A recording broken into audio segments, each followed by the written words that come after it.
Hi, everyone, and welcome to Orca's virtual discussion of author Tara Goedjen's No Beauties or Monsters. We're happy to welcome Tara here today to talk about her book with us. We have copies of No Beauties and Monsters in store at Orca Books Co-op. We currently have 2 signed copies we've been selling, so come and get those signed copies if you would like one. I'll also post a link in the description or in the chat box if you would like to order a book through us. All right. So Orca guests, thank you so much for coming. Friendly reminder to keep those mics muted so you can listen to Tara's beautiful words.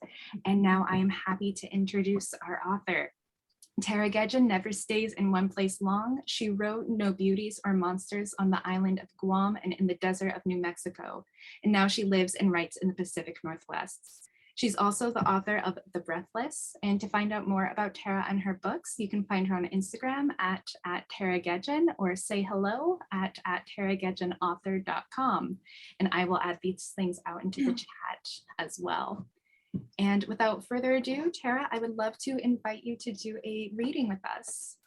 Okay, I've never done a virtual reading before, so this will be my first, and I will keep it really short, I promise. But I guess I should sort of just to give some context. No Beauties or Monsters is about one remote desert town with a lot of disappearances and one teenager who's determined to find her missing friend who vanishes somewhere near Joshua Tree National Park. And I've been saying this a lot, but I think of it as a mix between the shows Veronica Mars and Stranger Things because it has that sort of amateur detective feel since Riley is my main character, she's 17, but it also has that speculative twist of Stranger Things. And yeah, and then the book opens with Riley, who's being forced to move from San Diego to this remote desert town in California called 29 Palms. And Riley is in high school. She doesn't want to leave her friends behind, but she's also feeling really apprehensive about the move, and rightly so, because when she arrives, strange things start to happen in the desert. And so I knew Socorro was going to ask me to do a quick reading. So I'm going to read like from about the end, around the end of the first chapter, and I'll keep it really short again. But the people, so basically in this section, Riley's in the car, she's driving. Her stepdad, Ben, is next to her. And behind her is her little brother, Owen, who's about 8, and their dog. And so they're driving to this sort of remote town, and she's thinking about the move. Okay, so here it goes. And I have tons of respect for the actors who actually do audio versions of this, because this will be my closest attempt. Okay. So her stepdad, Ben, is saying, so far the desert seems fairly, Riley says, warm and welcoming. It's another lie, but maybe it's not a lie to Ben. All he would see right now is an inky highway and a scattering of lights in the distance. No memories to go with them. Nothing to keep him awake at night, hoping there'd be some mistake, hoping they weren't actually going back. Welcoming, huh? I could use some of that, Ben says, giving her a tired grin. After San Diego, living out here will take some adjusting. We used to come here every summer, Owen pipes up. So you're the only one who's new, Dad. Dad. Riley's heart twinges and she tightens her grip on the wheel. It's good that Owen's calling him that. It's a good sign. The wedding was only last month, but her mom met Ben a few years ago and used to joke that she wanted Owen to fall in love first. I'm looking forward to seeing this place in daylight, Ben says. You two could be my tour guides after everyone gets to sleep in. He attempts to hide a yawn. All the packing really took it out of me. Thanks for driving, Ry. Wouldn't have it any other way. Riley feels her shoulders ease just a little. They can do this. She can do this for her mom, for Owen, the blended family, the move back to 29 Palms. There are upsides to living in the desert too. Wildflowers so blue they shame the sky. Sun-baked rock for climbing. The Joshua Tree cabin. And Nathan and Lily. Not much longer now, she says, switching on the radio. The newscaster is loud, anxious. Just outside 29 Palms, where earlier today a teenager was found dead. The identity of the victim remains unknown. Riley stiffens. For a second, she's 13 again, and her eyes are stinging, and a too sweet scent is in the air. She reaches over and snaps the radio off. It's just a coincidence. She gets her breath under control, breathing out slowly, breathing in even more slowly. Ben doesn't notice. He's asleep now with his head resting against the window. In the seat behind him, Owen's playing with a voice recorder, their dad's old talk boy that still has life. It feels funny here, doesn't it? Owen twirls his headphones. Do you feel it too? Feel what? Her voice catches, but she pulls herself together. The freedom of the open road, she jokes, but she knows what he's really getting at. The truth is, she's always felt off in the desert. Not exactly herself, not normal. It happened every summer vacation they spent here, every holiday visit. All I feel is the hum of the tires, oh. Then you're not paying attention, Owen says, his face solemn, his curly brown hair and his eyes like usual. It's not like I can hear better than you, I just pay attention. He's only 8, but sometimes he seems older. And being quiet helps, he says. Riley grins. That your way of telling me to shut up? Nope. Then he grins back. Maybe. All right, she says, if the desert could talk, what would it tell us? It's a game their mom invented when Owen was a toddler. What would the plant by the window say if it could talk? What would the window say? Welcome back, Owen drawls out. Ahead of them, the U-Haul careens around a dark curve, and then the Jeep's speakers start to crackle. The radio isn't switched off all the way. Riley's just reaching for the dash when there's a blur ahead, something darting across the road. She slams the brakes, but there's a thud and a sickening lump under the tires as the Jeep jerks to a stop. Okay, so I'll end there. You'll have to read to find out what happens. Thank you. Thank you so much for that introduction to your novel. All right, I have some questions prepared, and I just want to have a talk about your beautiful work. So a large part of your book is a mystery, and it's a story of uncovering local and familial secrets. Riley is returning to a home that's struggling with the disappearances as well as missing person cases, rising in tandem with warnings about an escaped killer. At the same time, Riley's coming of age, and her experience is kind of loaded with discovering her grandfather's secrets as well. And I'm wondering if you can speak a little about the familial, local, and cultural secrets that Riley is uncovering and how you wrote that into the mystery of the story.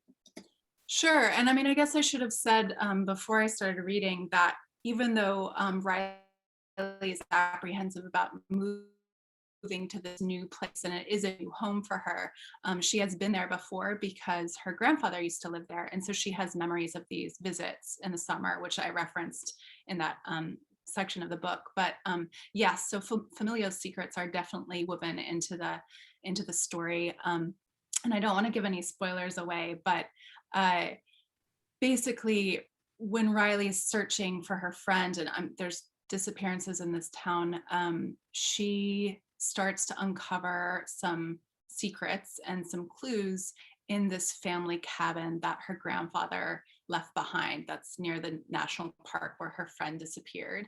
And yeah, so part of that storyline is her coming to terms with maybe secrets she doesn't want to know about that are connected to her family, and how she copes with that, and how she maybe her impulse is to hide that initially. And then, yeah, absolutely, there are local secrets in the story as well, because they were basically the inspiration behind the book. I was living in California and I went on a road trip to the Mojave National Preserve, and I was just so kind of overwhelmed by the landscape. It was so surreal and so beautiful, and it really struck a chord with me, and I wanted to write about it. And then when I started researching the area, I just became more and more fascinated, with the sort of real life stories in that area. And also, I want to say like urban legends, but they're desert legends. There's such a large body of like myth attached to the area. So that's all in sort of the backdrop of the story. And I really wanted it to have like a campfire story feel to it, because we've maybe all been there when we're kids, where we're kind of sitting by a fire and someone's telling us a creepy story or a story that we can't quite believe, and we're kind of like looking over our shoulder, but we know we're safe. So I really just kind of wanted to create that feeling in the book. So hopefully that's still there. And then also that there are absolutely, I think you mentioned, and if I get off track, you can just sort of like steer me back course, but I think you mentioned like there's a layer of sort of historical and cultural secrets as well. So I was thinking, like, I wrote this book. It's a mystery thriller, right, with a speculative twist. So it's meant to be a lot of fun. It's something that I loved writing. It's something I love reading as a teenager and as an adult. But it's very different from, say, a true crime story about missing people, right, where you're going to be concerned about the ethical portrayal of a victim or a real victim and a family and that sort of thing. But I did sort of, even though the story is speculative and very highly fictionalized, it does involve missing people. So I did want to sort of have that sort of plant some real world situations in history where people have gone missing, just to kind of have that emotional resonance and the weight and kind of awareness of those issues as well. So the astute reader will notice that. Thank you, thank you. And there's no such thing as off track. It's a good conversation. I was thinking a little bit about the desert, and the desert is like such, it's the scene of this novel, and it's gorgeous, and it does have this very eerie quality. And I'm from the Pacific Northwest, so I am very used to forests, and that uncanny realization of when you were from a forest and then encounter a desert, it is so discerning isn't quite the word, but discombobulating is the one that's coming to mind, so we'll use it. But there's that beautiful scenery and eeriness, surrealness that you're talking about. And I'm thinking about your cover even. It's covered in these really beautiful pastels that see, like in pastels as colors, like seem so approachable, but it does have an eeriness. So I'm wondering if you could speak a little bit to the setting and a little bit more about kind of how you were looking at the desert when you were writing about it. Does that make sense? Sure, absolutely. I mean, it's actually fascinating for me to hear a bookseller talk about book covers too, because I mean, you guys are like in the thick of it all the time.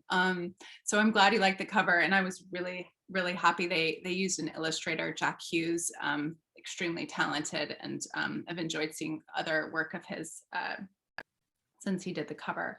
But I think it was actually his first cover as well. I could be wrong, or maybe it was just the first cover for Random House. But I think that I just was really impressed with sort of the creativity that he brought to it. And it was kind of fun seeing early versions and getting to get that atmosphere right as well, because I saw a lot of different sketches. It was nice to be involved in that way. And then also like realize that I'm not an artist, so just I feel like it was a privilege to kind of see his artistic vision as well, right? Like, because left to my own devices, I don't know what this cover would have looked like, but I'm really happy it looks like this. And I do think it's a good place to start, because it is sort of the feel of the book, and it is probably the feeling I had when I did encounter the desert. And my first book, The Breathless, which is not related to No Beauties or Monsters, I think of it as that sort of creepy, like forest, claustrophobic, watery story. I mean, kind of, it's an Alabama setting, but it could be very much the Pacific Northwest as well. Whereas this is most certainly the desert. And I think what that sort of surprise and delight by an environment you're not used to is definitely embedded in the story. And of course, Riley is somewhat new to this area, so she's seeing it through a newcomer's eyes, just like I did, right? And one of the reasons why I chose the desert is really, it's a mystery thriller with life and death stakes, yes. So of course, like setting it somewhere with sort of an extreme climate just kind of escalates those stakes. But really it was the layering of the sort of mythos of the desert that attracted me to it as a place as well. So it's sort of like everything coming together to tell the story that I wanted to tell. Thank you. I'm hoping we can talk a little bit about your characters. Your characters are uniquely memorable. Jumping off the page is kind of a cliche, but immediately I had no trouble like associating like this character is this name, right? Sometimes we can get lost when reading, but they are so present and they're introduced in a way that attaches the reader to something more than their name. Owen with his tape recorder and Sarah with her origami birds. And I'm wondering if you can speak a little bit about your relationship with characters as a writer. Do they come to you, do they speak to you, or do you create them? And if you could just speak a little bit about your process. Sure. Yeah, there's a lot to unpack there, but I did want to say thank you. I remember when I first introduced myself to you at Orca, and then you were like, oh, I'll pick up the book, which was of course wonderful. And then just to get your email saying that you loved it and you were really connecting with the characters is like the dream of any author, right? Because character make a good story, right? Good characters make a good story. And so I was really delighted that you connected with them. And I gave myself a task with this. I mean, my first novel has a really small cast. So as a writer, I was like, oh, this will be a challenge to write a large cast. But really, I did it because the story demanded it. It's a lot about relationships and second chances and the secrets we have and what we choose to reveal about ourselves to others. So I needed a lot of different relationships to kind of show the spectrum of that. And every character has their secrets, and every character, because it's a large cast, I wanted to make sure they were all personally connected to the mystery at the core of the story. So they all know something about or have been involved with or impacted by the people who have been going missing in 29 Palms and in the desert. And I kind of wanted to show that they each deal with this sort of, I guess it's, in a lot of ways, it's their fear and this tension in the story. I wanted to show how they deal with it. And, like Sarah, I think you mentioned her origami birds, right? So when she's nervous, she is retreating to something she does automatically, which is origami. But I also made that choice because, it's very much about like mysterious transformations and things, appearances being deceptive. And, like when I see people do these amazing, I can't do it, but when I see like these intricate objects made from origami, which is like a simple piece of paper, right? Like, I think it all sort of like fed into what I was trying to get at with this story. And even Owen and his tape recorder, like that was also an intentional choice because yes, he loves recording the desert and listening to people around him and listening to people and sort of like following his sister along, but his tape recorder plays into the plot later in the story. So it was kind of fun to like go back and make sure that each element was sort of working in more than one way. But with characters, I guess you asked about process. And I think for me, like every character is meant to demonstrate an aspect of the story or an aspect of what the main character is going through. But it's also, every character is also sort of part of me too, or someone I knew growing up. So yeah, you have to be careful when you know writers, right? Like I know, for example, Riley, my main character Riley, is moving from one place to another, and I channeled a lot of my personal experience into that because my family moved around a lot when I was little. Like we moved every 1 or 2 states every year, basically until I was 12. So I put a lot of that kind of uncertainty that you have when you're moving, especially when you're little, into her character in the beginning of the book, at least. And then I would say the other characters also either have like pieces of me or kind of composites of people I knew. And that's kind of how I go about doing character. Thank I'm you. glad I pulled it off. Yeah, you absolutely. Pull that off with flying colors, I would say. I love that, and that's so interesting. I'm curious, when you write the characters, how fully formed are like the characters themselves when you start writing, or is it something that you know internally before you start writing, or is it like a discovery process on the page? That's a good question. I think it's different for every character. I generally start from like a place inspires me the most. So I know, some writers will say like, oh, character definitely is what sort of brought this story to life. And that's happened to me before, but for this book, I would say that, place came first, and then the main character, and then all of a sudden that's when you start getting your cast kind of popping up, and they're either presenting themselves to you, like just sort of popping into your head, like Kylie's stepbrother. I just had imagined him and his sort of like need to do cover songs and things like that. Like that all came to me, and her best friend, loving the acting. Like they just kind of felt fully formed. Whereas some other characters, like the main character, I feel like that was a little bit more, I just was looking for the person who I thought would have to go through the most in the story, and so I feel like it's a mix between conscious choices and sort of like that subconscious playing in there and revealing itself to you. Awesome, thank you. Yeah, Kai is such a fun character. I had such Oh, a yeah. fun time every time he was on the page. All right, so No Beauties or Monsters, it's a really flavorful burst of different types of genres, because there's the mystery and thriller side, it's a YA book, it's speculative fiction, and the text itself, your words, the way you write, Tara, is beautiful and very similar to poetry. And as I was reading, and then Gertrude Stein kind of makes this entrance, there's a reference to her poem, If I Told Him a Complete Portrait of Picasso. And it's this really beautiful, eerie companion poem for No Beauties or Monsters. And I guess my two questions are, what's your relationship with that poem specifically by Gertrude Stein? And then also, what's your relationship with poetry? Yeah, well, there is a lot in that question. And I will again, thank you. I'm really, my tendency is to sort of write very in a lyrical and lush style. And although I've sort of pulled away from that with this book a little bit, because I was trying to make it more of like a mystery thriller with sort of the faster pace, which means sometimes you're writing those succinct sentences to move along the plot.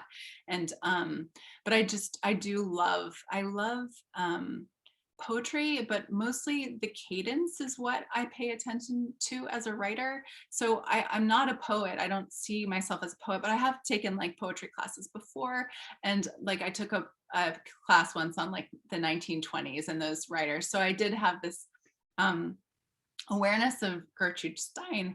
But with this book in particular, I can't remember if it was like, it's like a chicken or an egg situation. Like I don't remember if, I remember like two parts of this thought process. One was I really wanted, I thought, how cool would it be? I'm writing this like highly fictional place, this desert, so strange. Like, what if a real life author, what if I could imply that a real life author's work was influenced by this strange desert landscape?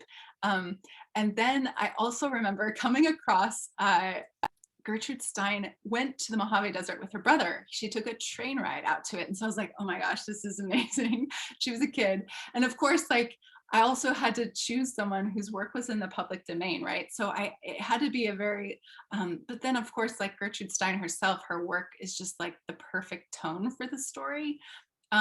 So I think I just had maybe that echo of like her famous line, right? A rose is a rose is a rose, or something like that. And so then when I found out she had actually been to the Mojave Desert in real life, and then I went to her poetry and just saw the resonance there with this sort of atmosphere that I was trying to create, I was like, this is perfect. And then the Picasso poem was perfect in so many ways, but also even the title, and this is just an afterthought, this is just like a happy coincidence, but I was like, Picasso, that's also kind of a perfect, like that surrealism, right, that goes into the book.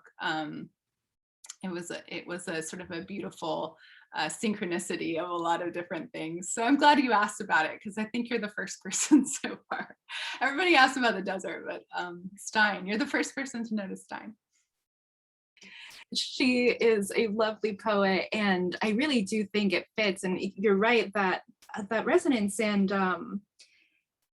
the way she will repeat things, right? In her text, a rose is a rose is a rose. And the way that there is I'll say thematic repetition and thematic reflections in New Beauties or Monsters, that really that poem just hits, and it's perfect comparison.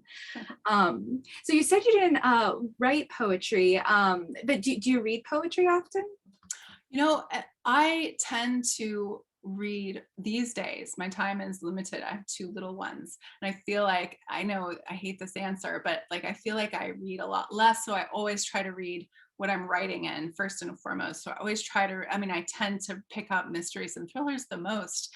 But I feel like my writing is at its best when I'm diversifying what I'm reading. So when I'm reading nonfiction and poetry. And so I kind of miss, like, I should buy some, I'll go to Orca, I'm gonna get some poetry books, because I feel like when you're sort of making the conscious effort, if you don't normally pick up poetry, right? Like, because I tend to turn to a novel, like that's my go-to. But I feel like when I'm reading poetry, I'm thinking in ways that are more creative than if I'm just, reading straight stories all the time, right? Like, and novels. Like it allows your brain to make those leaps that you don't necessarily do every day. And it's kind of like an exercise, right? So I feel like every time I do read poetry, it opens up my world. Pablo Neruda is a favorite, but yeah, so I need to do it more often. You're inspiring me. You're inspiring me. So I was surprised to hear that you say you don't write poetry, only because there is like that beautiful lyricism within your work that we've already talked about. And when you were speaking, you look out for cadence, and that's such an ear. And I'm curious, when you're writing, do you read aloud? Do you read your work aloud when you edit? Absolutely, yes. I recommend that to everyone as well, because I feel like, not only for the sort of cadence, right, but also because you pick up on things that you don't otherwise pick up on when you're just scanning your work on a Word document, right, or reading a book. Like, I just think there's that whenever I read it aloud, I notice things a lot more. Even when I was reading earlier, I was just like, oh, I would have, you're making like little edits inside your head as well. But yeah, I do love reading work aloud, and I do think it helps me catch certain things that I wouldn't have noticed otherwise. And I definitely think there's a music to it. And, if I don't hit the cadence right, it's going to bother me until I change it. So it's just like, I don't know what that's from, but I definitely do hear it, even though I don't necessarily have the technical words to sort of explain what it is, I'm trying to go for with that. Makes sense. I want to talk a little bit about your process, and then maybe circle back around to characters, because I'm just developing more questions as we speak. But I'm curious, what is your writing process? And maybe for No Beauties or Monsters specifically, did you know what you were writing when you started? Did you go in with like a plan, or was it something that just happened when you were doing your writing process? Sorry, there was just a little delay in my internet probably. But yeah, so you were asking about writing process, I think. Oh, and did I go in with a plan? I think so. A story comes to mind, and I've probably said this before, but I just love sharing it because I think it's a good answer. And so when I was writing my first book, The Breathless, it's also sort of a mystery. It's more of a mystery than a thriller, and it has a supernatural component instead of sort of like a slightly sci-fi speculative element in that way. But I was trying to decide at the time that I was writing it whether or not to lean into just a straight mystery thriller, because we've all seen those on the shelves, and I love straight mystery thrillers too. But I also really love all books that kind of make me wonder about the world in a different way, right? In a way that you can't necessarily always see or claim is real, right? So I love books with uncanny elements to them. At any rate, I was trying to figure out what do I want to do? Like, do I just want to do a mystery thriller, or do I want to make this kind of like a ghost story? And so I'm living in Australia in the time, and I'm walking on this deserted Australian beach. It's probably winter, it's foggy, right? Nobody else is on the beach. And in my head, I'm walking to sort of like by myself. I'm just trying to think through this book, issue, this outlining issue. And so I'm like, maybe I should just do a mystery thriller thing. It'll be fine. And I'm walking, and all of a sudden I see these big block letters written in the sand, and no one else is around. And the letters say, "Ghost Writer." That is what I saw on the ground. I was like, oh, okay, well, that's a big sign. I think I'll just go with it. Yeah, and so I think that's sort of this second book. It doesn't have the sort of supernatural element that one did, but it definitely leans into that speculative territory. And I think that's kind of what I'm interested in doing right now. And that's why I knew going into writing No Beauties or Monsters that there would be that other kind of element, that other layer to it, where people are, that sort of liminal space where you're left wondering, like, is this real? Is this imagined? What's really happening right now? So I love that. I love the idea of you thinking about writing and then just encountering Ghostwriter. I want to yeah. know who wrote that down on a beach. Yes, I know. It was amazing. I think sometimes these things, you can say that your brain is just sort of like attuned to different details when you have something on your mind. But I feel like there's always these, talking about writing the uncanny, there's always these uncanny instances or occurrences that happen while you're actually crafting a story. And I just, they're memorable, right? I like talking about them. So. Yeah, and actually that is perfectly leads into what I was thinking about next. And because you had mentioned you're encountering the information about Gertrude Stein of, oh yeah, she went to the desert. Like there's a connection thematic Yes. or about the scene, like to your text that you've been working on, and like things kind of just falling into place to like almost like well, maybe this is projecting. I will ask you, like, did it, when those things happened, just, is it encouraging feeling? Is it like, oh yeah, the universe is letting me know this is the right direction? And how does it feed that creative energy when you're in the process of writing? I think it absolutely does feel like that. I mean, it really does. Like when you have those moments, you're like, well, I must be on to something, whatever you want to say is behind it. It's probably my favorite thing about the whole writing process and the whole process of creativity is when you have those sort of beautiful like moments where everything's aligning and it feels right. Like I do remember, I think in this book, and again, this can just go back to like just coincidence, but Kai does a lot of cover songs in the story. And I do think there was a time when I turned on the radio and I was like, what? That was just what I was putting into the book. So I love those moments. It makes it fun, and it makes it feel like it's like I don't know, there's magic to art, right? And to writing. And so it makes you feel like you're just really hitting that magic when that happens. That's beautiful. Thank you. I was thinking a little bit more about genre, but then you brought up Kai, so I think I'm gonna circle back around to characters. And I honest to goodness don't know if this is a rude question. Do you have a favorite character when you write, or are they all your darlings? Well, yes, that would be the answer the mom would give, right? Like, oh, they're all my dogs. But I think definitely for me that my favorite characters are both of the brothers, the little brother and the stepbrother, Owen and Kai. And maybe that's because I have two brothers that I was sort of like basing that relationship on. But yeah, I think they jump out as being some of my favorite characters. But actually, I do love all of the characters, and I feel like that's like the tenet of good writing, right?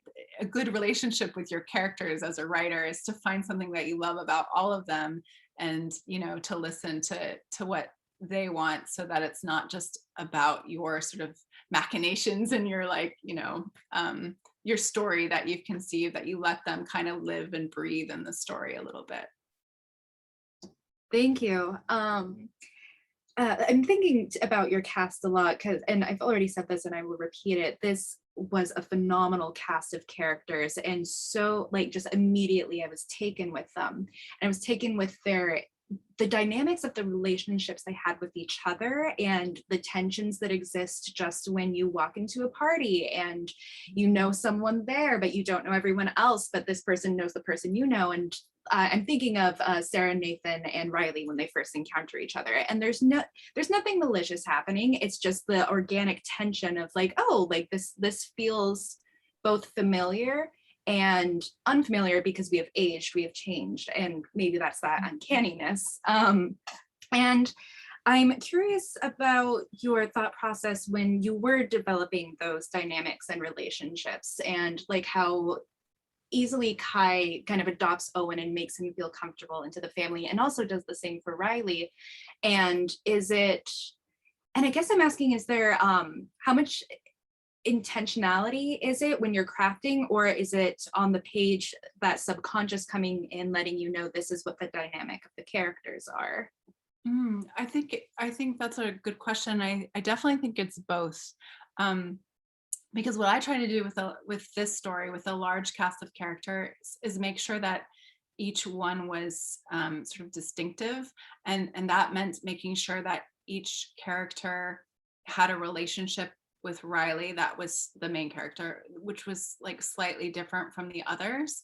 And I know I touched upon this earlier, but as you were talking, I was thinking, I was trying to show how some characters are really closed off and concealed, and some characters are really open. So that was another layer that I was working into it. But I feel like, for some of that, when you were talking about like Riley returning to this place where she knew some of these people before, but she doesn't know all of them. And obviously some time has passed, I think like 5 years. I could be wrong, but I'd have to go back and look at the story. But so some time has passed, and I feel like, I've kept moving my whole life, but I've also moved back to places as well. Or if you're visiting your hometown after moving away, right? Like, so I feel like it's kind of a universal situation in some ways, unless you've stayed in one place. But even then, you end up seeing people that have left and come back. And there's that interesting, tension, yeah, it might be a good word for it, where you're not really sure, like, are you still friends? Are you still close friends? What's changed in the time since you've seen someone? And like, do you still have that loyalty? Did you ever have that loyalty? Like, I feel like those are interesting situations, and that's kind of some of the fun that I had. But I also kind of, I'm thinking on my feet here, but I also kind of chose to make Riley, I wanted her to be going to a new place, but I also knew that the book was going to be set kind of fast paced and have like a very short timeline, because I think it takes place within like a week or 10 days or something.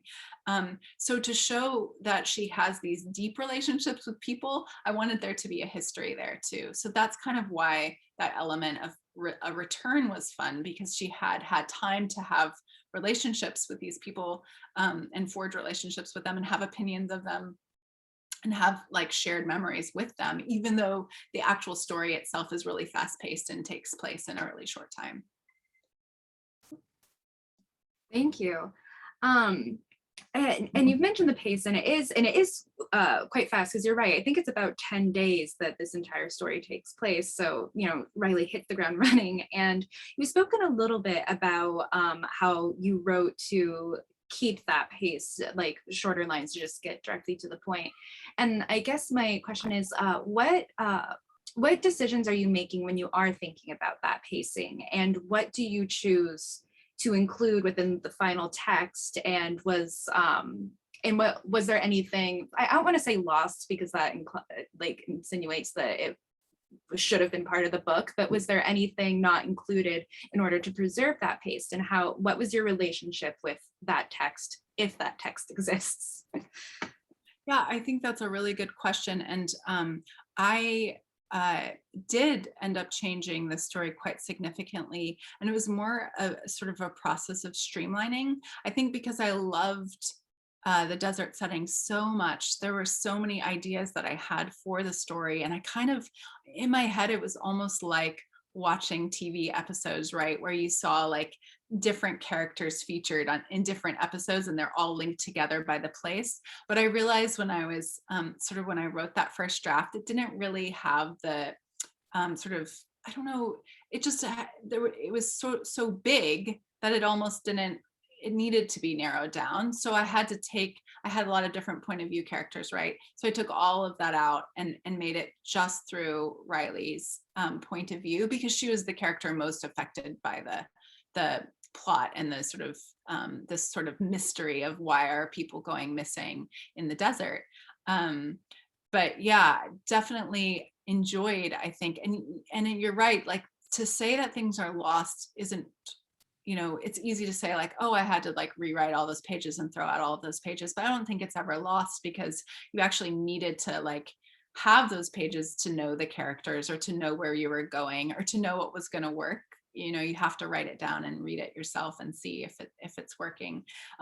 One thing I did cut, and I referenced this earlier, there are sections of the book that are kind of like torn, newspaper articles and that sort of thing. I had more of that, and I had kind of like actual campfire story sections, but I had to cut those because it was just maybe a little bit too much, if that makes sense. So it was just a matter of like, I feel like the mood is still there, and some of those stories are still referenced in sort of dialogue and that sort of thing, but it's not like its own thing taking up a little too much space. Yeah. Thank you. I'm glad you brought up the newspapers and the text documents that different characters write and Riley discovers, and she's kind of reading through them. And I wanted to ask about your process when you're working with the voice, the tone of your work, because there's everything that when it's close to Riley's perspective, and that has that very beautiful lyricism, right? That cadence that you talked about crafting into the text. And then you will get a little text document, and they tend to be like dispatches from a police station or something, or from the news more frequently. And they are jarring in that way, like, oh, something eerie just happened. Like there was something that was going on with Riley, and it was there was an emotional connection to that character that was very human. And then it's like a disjointed of like, but don't forget that this thing over here is happening, and it kind of shakes the reader to remind them that they're in a mystery. And I am curious about, is there like a method or process when you switch voices like that, or was it flowing at the same time? Like maybe like, did you write them at a different time, or yeah, I'm gonna leave it open-ended before I rant. Oh yeah, I see what you're saying. Yes, and I actually ended up, I'm not like a journalist by trade, but I wished that I were, because when I was writing this, I was like, that would have been so useful. So I did a lot of reading at the time to really get in that voice. And that's true when you're switching voices, particularly if you're writing like multi-point of view novels that are written in first person, you really want to have that distinctive voice. And I think that's when writers probably, they might write the story linearly, but then they might go back and like read all of their one character and then all of their next character. I mean, that's what I did with my first book. It has 3 points of view, but with this one, because it ended up only being in Riley's head, obviously that didn't change. But when I did insert those newspaper articles, I did end up going, to websites and just sort of like getting in that headspace of how one is written. I don't know if I executed that well, but that's kind of how I got myself into that track to get that on the page. Yeah. Yeah, thank you. I think it was executed very well. It was like, and when I say jarring, I really do mean it's like, it's just a reminder to the reader, like, don't forget, this is what you're here. You had a very sweet moment with these characters, but there's this mystery that they're still living inside of that you have to go with them as they solve it. And it's so much fun. And maybe I want to tell you that, like, reading this book was so much fun and hard to put down once you just start going through it, because I really just needed to know what happened. Oh, I love that. That's great. That's the best thing I could hear. But I am thinking about, so you went and researched essentially like, oh, like what's the tone or tenor of like these news articles, and I'm thinking about Gertrude Stein as well, and like the desert. How much of the writing process is like a research process for you? Honestly, that is one of my favorite parts of the process. Like, outlining and researching, I could do that. I could just do that again and again. I mean, that's my go-to if I'm feeling uninspired by a blank page. I'm like, well, I'll just research, I'll just do more research. I could do it forever because I think it's delicious. It's so fun, and you get so many ideas. And like I love trying to build an outline. Making things like you know, better and more tense and more interesting. But like a lot of the work, you know, it's that interesting balance between like what your mind is doing. And like there's such a thing of like, letting your mind just sort of work subconsciously as well, like going for a walk or whatever to get ideas. Instead of just like sitting at your desk and trying to work your way through something. But yeah, definitely, I love the research part, and I think I could do it forever. But it is a matter of like moving on and letting the story be what it is, as well. So yeah, one of my favorite parts of the process for sure. Thank you. I'm wondering if we could circle back to genre for a little bit. Because No Beauties or Monsters is technically in the young adult category, and I'm so just impressed with this text because I like a lot of young adult. It is a genre that I personally struggle with just because I don't get to be 19 anymore. But this had a beautiful balance of I am watching these teenagers come of age, coming into a moment of where they need to start thinking like an adult, like Riley when she's working with her grandfather's secrets is making decisions to like, okay, but what can I do? Like, what can I do? What can I solve? And she's working with Kai on this, where she's taking a responsibility, or she's deciding it's her responsibility to try and solve this mystery. And I think it's such a beautiful way to kind of display that coming of age of like a moment when you encounter a problem and you don't turn to someone else, but you try to take responsibility for it yourself. And I'm curious about just young adult as a genre and what drew you to that. And did you always know it was going to be young adult, or did something change along the way? Sure. No, I did know that this one was going to be young adult. And I think for me, what draws me into writing young adult is that reading was so important to my upbringing. Just going back to like the personal element of moving around a lot and how this book opens with Riley, who's moving to this remote desert community. I moved around a lot too, so I used books like as a shield. I would take them to recess, and I would take them to the cafeteria when I was new at school, because I didn't want to, that's a friend, right? Like you can read a book and it's surprising how many people come up to you and ask you what you're reading when you're just sort of immersed in your own world. And so it was a really good tactic, but also something I love to do. I would get in trouble for reading at the dinner table and reading at night and staying up too late to read. And like even read so much that when I closed my eyes, I would like see my words and like my thoughts in print and that sort of thing. So I feel like it was just such a big part of my life growing up that that I always just remember very clearly wanting to be a writer and wanting to like contribute to this thing that had meant so much to me in a bigger way, by writing, a book of my own and trying to make people like laugh or cry. Like that just seemed like the most amazing thing to be able to do. And so I feel lucky to be able to do it now. But I think that's why I enjoy writing YA, is because it kind of brings me back to that time when books were so important to me. I mean, they're still important now, but definitely when I was younger, they were like a big part of my world. So yeah, that's what draws me to writing YA. Thank you so much for that.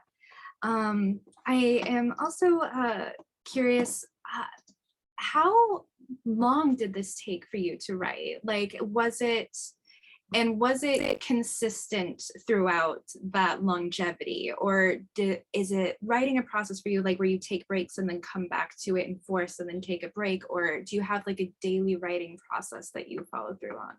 I wish I had a daily writing process. That would be great. But I think I was better at this before I had two small children as well, because then your routines get interrupted and you don't even know when you can sleep, right? Like, but I feel like, in fact, there's another writer here. I feel like some writers do this so well, where they have a really good routine, even though they have, distractions or other work obligations. So it's something that I'd like to get back to working on, which is like carving out a time at night where it could be really quiet to write so that it is a regular thing, because I feel like that is when I write my best work, is when I'm sort of fully immersed in that world or like constantly thinking about it, which doesn't make you that fun to be a human being, like to be around as like a human being. Like as a writer, you know, you can get in those places where that's all you want to talk about or think about.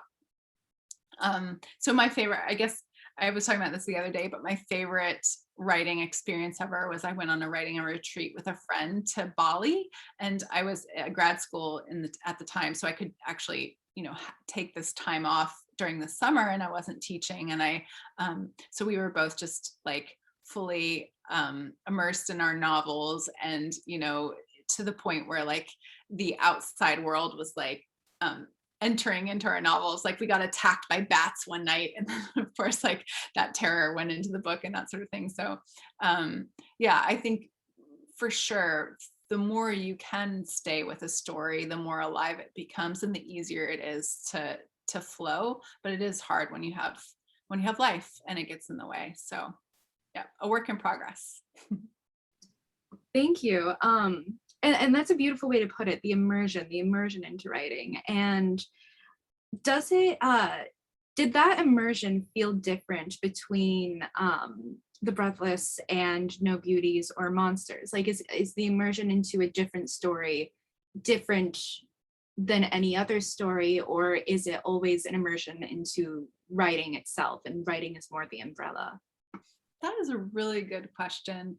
And I would say like the creative process for sure is sort of the thing that ties together writing of any sort. But absolutely, you know, that can feel different, but depending on it can feel differently depending on the novel or the book, that the story that you're writing. There's a scene in No Beauties or Monsters which is you know, it's very much like I said about sort of second chances and sort of impossibilities happening, and or you know, you think they might be happening. And so there's this scene, and I'm not going to say what it is, but it's almost like I wanted to write the book just for that scene, because it just makes me like so sad but also happy for the main character when that scene happens. And so yes, most certainly I think that feeling of being immersed in a story changes depending on what the feeling of the story is or the feeling of the scene. So I guess it can just sort of change again and again. But yeah, I don't know if I answered that very well, but that's a good question. You did, you answered it perfectly. I see us coming close to our end of time, but I have one more question, and I won't talk about the scene, but I think I know the scene that you're talking about. And it reminded me of how very beautifully you show or allow the reader to empathize, right? You are so good with emotion and drawing the reader in to feel the emotion that the character we're closest with, which is Riley, feel what she's experiencing. And I guess my question is, when you're writing that emotion or trying to evoke that emotion, is it something that you think, oh, I'm going to evoke this in the reader and this is how I shall do it? Or is it an emotion that encompasses you and then you transcribe it for the reader to read when they get there? Yeah, I think that maybe sometimes we do these things without even thinking about how they work. So if I don't articulate this right, it's probably because I'm not really sure how it works. But I think that to make those scenes really, you know, to really drive that sort of emotional tenor, it is probably best. I mean, yeah, it's a great question. Are you so deeply immersed in your character that you've sort of become them and you're feeling this thing that they're feeling at the same time? Or is it that as a writer, we reach for the scenes and memories in our own life that felt the same way and then sort of insert that into the scene? And I know I did a lot of that kind of automatically, just having been such a transplant from place to place and kind of put that uncertainty and that sort of, you know, Riley sort of faced with wondering who she can trust and who she can't in this story, and what this new place is going to be like. So I know that like I had some emotions from my own memories, but yeah, it's again, I think I'm just going to fall back and say it does feel like an alchemy when you write sometimes, right? Like all these things coming together at once. Yeah. So yeah, these are all really good questions. Thank you so much. And I'm so glad that you enjoyed it. It was really good to connect at Orca. And it's a cool bookstore too for anybody who's in the Pacific Northwest and can make it, because it's a co-op, right? You all work together and own it, right? Yeah, we all share work and labor equitably. So we manage ourselves, and it's just the staff pulling it together and making a bookstore work and trying to be part of our community. Really And we cool. get to meet beautiful local authors that way. So thank you so much for all your words, for your alchemy, your mystery, the magic, the beauty, and the uncanny eeriness as well. It has been such a fun time speaking with you. Orca, I will brag, has a bookstore cat, and he has never before graced an interview before. So I am happy that Orlando was free to join us Oh, today. wow. That's magic then. Yeah, so thank you so much, Tara. Thank you everyone for being here, and we Yes. will close the recording now. And Yeah, I would just like to say thank you too. Sorry, just to echo, because I really appreciate everybody coming out on a Friday night in winter to listen to a book chat. So thank you to all of you, and to Orca and to Socorro. Thank you so much. thank you.